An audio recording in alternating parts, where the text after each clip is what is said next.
we have situations where we dream a thing and they don't turn out to be the thing, they still become something wonderful, something valuable, and something that multiplies into other things.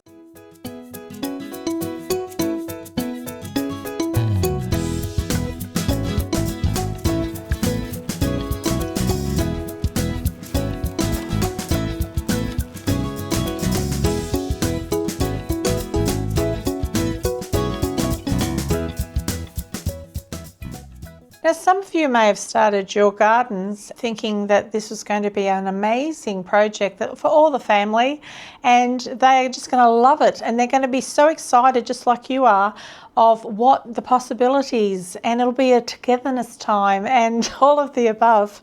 And I thought the same too. When I started the journey into creating food, I did it out of necessity. I've talked about that in a previous video, and the reason why I was kind of forced in this situation.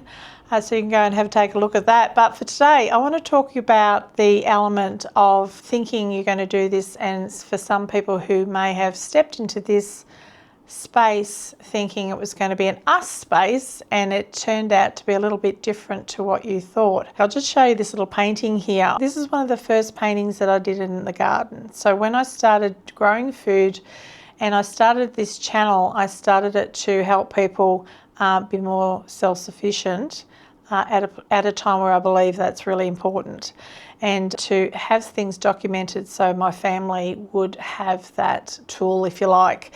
So I started that way, but my idea was to incorporate my painting into it somehow in a way that I could nurture both the need of growing food and my need to paint. So I am a landscape painter, plein air painter, where we go out into the landscape and paint, as well as I paint portraits and everything. But I say that to say that my initial idea was to grow the things, create a beautiful garden, and go out into the garden and draw and paint it, which I did do some, but I didn't do as much as I thought I did. And this is one of the first paintings that I did, and this is a painting. Can you tell what this is? So this is a painting that I did out in bed number 2. If you know my gardening videos, you may know bed number 2. This is flowering daikon radish. So this is the flower from the daikon radish. And just like the plant, we grow the daikon radishes for the radishes, but as you go through your gardening journey, you learn more and more about the importance of the whole plant. So we plant the seed, we grow the daikon radish, it grows up and it eventually goes to flower. And when it grows to flower, the flowering part of it is actually really important. It's important for the pollinators. It creates seed for us to regrow even stronger, climatized plants for the next season. So the whole plant is important and the whole process is important. So if you think of that as an analogy, I will take you back to the gardening situation. When I started the garden, I thought, we'll talk about the roots, I thought I was planting the roots to grow the food, and I'll get to spend time with my husband in the garden. It'll be a mutual interest because our interests are very different to each other. I saw that romantic thing where, you know, the kids will get on board and the kids will enjoy it and there'll be nurturing for them too and the whole bit. That didn't happen. So we'll come up to the flowers in a minute. So that didn't happen.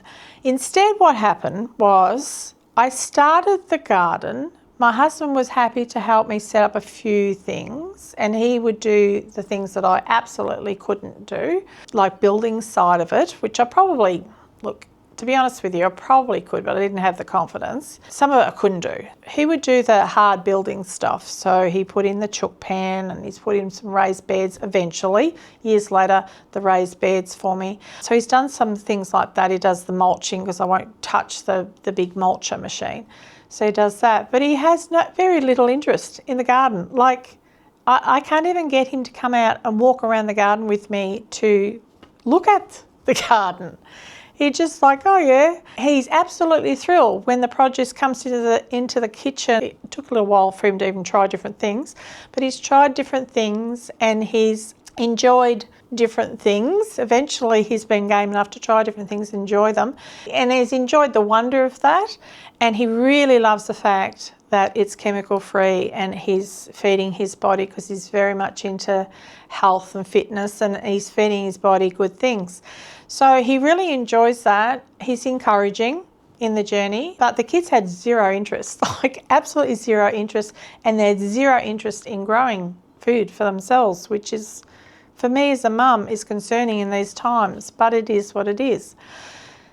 So it turned out very different, and it turned out in a way a lonely place for me at times. So the garden became a lonely place, and it became a good place, a nurturing place, and a place where I felt like I could be with God and be with nature. But at times I was sad that I couldn't share it with other people that I loved. And so being on YouTube, sharing with people like yourself, is a way of me connecting and sharing that space. And the flowers in this really does represent the things that come out of what you thought you were initially growing. Flowers are the other things that need to happen. We grow vegetables, but some of them, when they go to flower, play an even more important part by feeding the pollinators, and then they multiply. They multiply in such abundance, that initial plant. So the seeds on a parsnip or a radish are just like, there's hundreds or thousands of seeds just off one plant. Only one plant needs to grow for all that abundance to come. So the journey, even though it's not perfect and we have situations where we dream a thing and they don't turn out to be the thing, they still become something wonderful, something valuable, and something that multiplies into other things. So I would say to you today, with your garden, when you step out in your garden, take a look at that. Take a look at not just the initial dream that you had, but of what it's become and what it does and all the good things that you do because you're gardening, and all the good things that come about from it, and then the multiplication that has come from it. So when you're stepping out into that space and looking all the lushness, the green, the size of the plants from where you started, the seeds into abundance scenario, all of those things, look at the nature around you, look at the nature you're providing for, the birds, the bees, and the pollinators, and all the insects. And if you look at the stats on insects, the insect population has been pretty badly affected over recent years, like, you know, very concerning. You are contributing back, like you are multiplying a good thing that has been actually not destroyed yet, but has been affected greatly. My encouragement today is to look at your gardening in a very different light. And while you're out there weeding and doing all those chores that are usually not that pleasant, just remember those things and look at it from a different angle. Imagine the journey differently, and in that way, there'll be so much joy in that journey. And I thank you for joining me today. I'm about to go out into the garden actually and do some weeding, and I'm developing a space in the side garden, which I'll share that journey on my channel and the progression of that. It's just those little steps. You only need to take little steps and it makes a big difference. That little step of sowing this radish seed created all of the above. And so every time we sow a seed, every time we pull some weeds, every time we do something small, it all adds up to a big thing. And so don't discount that. Enjoy your gardening journey, enjoy your homesteading journey, enjoy what you're creating for your family and yourself, and bring more joy to the world because it needs it. We all need it.